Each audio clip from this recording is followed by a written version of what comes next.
সিরিয়ালে যেমন ভাবে বিয়ে হয়। পদ্ম, হ্যাঁ কর্তামা বলেন বুটে। আজকে তো দেখছিস যে তোর শহরে দাদাবাবুর জন্য বাড়িতে এত বড় পুজো হচ্ছে। আমি কোন দিক থেকে কোন দিক সামলাবো কিছুই বুঝতে পারছি না, তাই এই সিঁদুরের কৌটোটা তুই তোর কাছে রাখ, বুঝলি? এই নে ধর। কর্তামা তুই চিন্তা করিস না বুটি, তুই যখন এই সিঁদুরের কৌটোর দায়িত্বটা মুখে দিয়েছিস তখন তোর সম্মানটা রাখবো, ঠিক আছে? সামনে রাখিস। কর্তামা যখন মুখে এই দায়িত্বটা দিয়েছে, এই সিঁদুরের কৌটোটাকে শক্ত করে ধরে রাখি।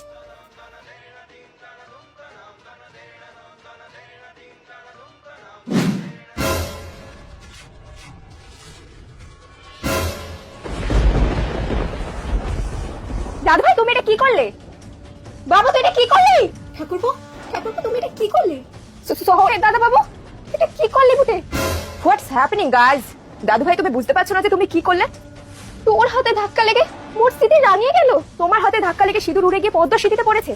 তার মানে আজ থেকে পদ্ম তোমার স্ত্রী? না না না, কিছুই তো হয়নি। কি এমন হয়েছে? জাস্ট ধাক্কা লেগে সিঁদুরটা পড়ে গেল। এটা তুই কি করলি শহরে দাদু বাবু? তুই জানিস তুই কি করলি? মু তো আর কিলোমিটার যেতে পারবো না রে, মু তো কাউকে মুখটা দেখাতে পারবো না। এই তোকে সিঁদুরের কটটা ধরতে দিয়েছিলাম, তুই শক্ত করে ধরতে পারিস নি? সব ইচ্ছা করে করলি বল? না কিনিমা না, এটা ইচ্ছে করে করিনি, তো বিশ্বাসটা কর মুখে। তুই সব নাটক করে ইচ্ছে করে ওর হাত দিয়ে সিঁদুরটা পড়লি। বল না, আমাদের কুলদেবীর সিঁদুর, সেই সিঁদুর গিয়ে পদ্মর মাথায় উঠেছে। তার মানে পদ্ম আজ থেকে এই বাড়ির বউ। মা, এই পদ্মটা সব ইচ্ছা করে করেছে। দাদু ভাই একটা কথা বলতে আমি বাধ্য হচ্ছি, তোমার হয়তো ভালো নাই লাগতে পারে। আমি কি হয়েছে আমি তো কিছুই বুঝতে পারছি না, তোমরা এত রিয়াক্ট কেন করছো? কিন্তু তুমি যাই বলো না কেন, তোমার হাতে ধাক্কা লেগে কিন্তু পদ্মর মাথায় সিঁদুর উড়ে গিয়ে পড়েছে। তার মানে তোমাকে মানতেই হবে, তোমাকে মানতেই হবে যে আজ থেকে ও তোমার স্ত্রী। মম প্লিজ ট্রাস্ট মি, আমি ইচ্ছে করে কিছু করিনি। তোর এত লোভ পদ্ম, তোর এত লোভ? হ্যাঁ, আমার ভোলা ভালা খোকাটাকে পেয়ে একদম গলায় ঝুলিয়ে নিলি। গিনিমা, বড় বৌমা আমার কথাই হলো এই বাড়িতে শেষ কথা। আজ থেকে ঘুটঘুটি রাজবংশের ছোট বৌমা হচ্ছে পদ্ম। আমি এই বিয়ে মানি না মা। এখন কিন্তু পদ্মকে মেনে নেওয়া ছাড়া আর কোনো উপায় নেই তোমার।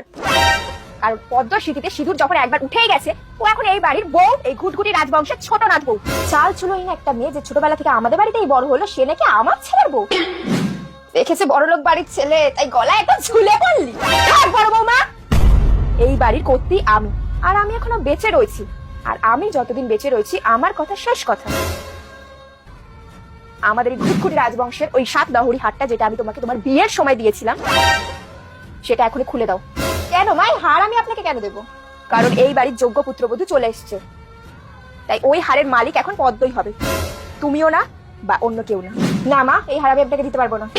আমি যেটা বলেছি সেটাই করো, না হলে এই ঘুটঘুটি রাজবংশের পাঠ চুকিয়ে বেরিয়ে যাও। এই জি, তোকে তো আমি পরে দেখে নেবো পদ্ম। তুই আমার খোকাকেও নিলি, আমার 7 লহরীর হারও নিলি, সবকিছুর মাসও তোকেই দিতে হবে। এই নে, আজ থেকে এই হারটা তোর। না ঠাম্মি না, গিনিমার ওই হারটা মু পড়তে পারবো না বুটে, মু ওটার যোগ্য না। আমি জানি যে তুই এই বাড়ির যোগ্য পুত্রবধূ। এই নে, এটা সবসময় পড়ে থাকবি, ঠিক আছে? তোর স্বামীর মঙ্গল হবে। আমি ঘরে যাচ্ছি, আর আমি জানি এই বিষয়ে আর কোনো কথা না শুনতে পারি। বরণ ডালার ব্যবস্থা করো, পদ্মকে ঘরে বরণ করে নিয়ে আসো। পদ্ম, তুই একবার আমার ঘরে ঘুরে যাস বরণের পর, ঠিক আছে? আচ্ছা আমি ঠিক আছে, তুই গিয়ে বিশ্রামটা কর, বুঝ যাচ্ছি তোর ঘরে। তোকে বরণ করার থেকে বরণ না করা ভালো, বুঝেছিস?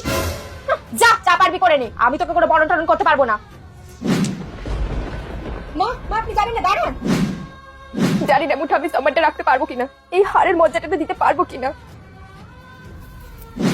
আমার রোহানকে কেড়ে নিয়ে ভেবেছিস তুই সুখে শান্তিতে সংসার করবি, তাই না রে?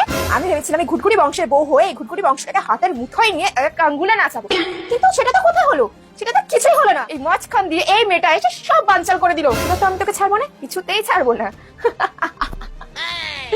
এবার তোকেও বাড়ি থেকে বার করবো, আর রোহানকেও নিজের করে নেব, শুধু নিজের। তারপরে এই ঘুটঘুটি রাজবংশের ওনার আমি। Just wait.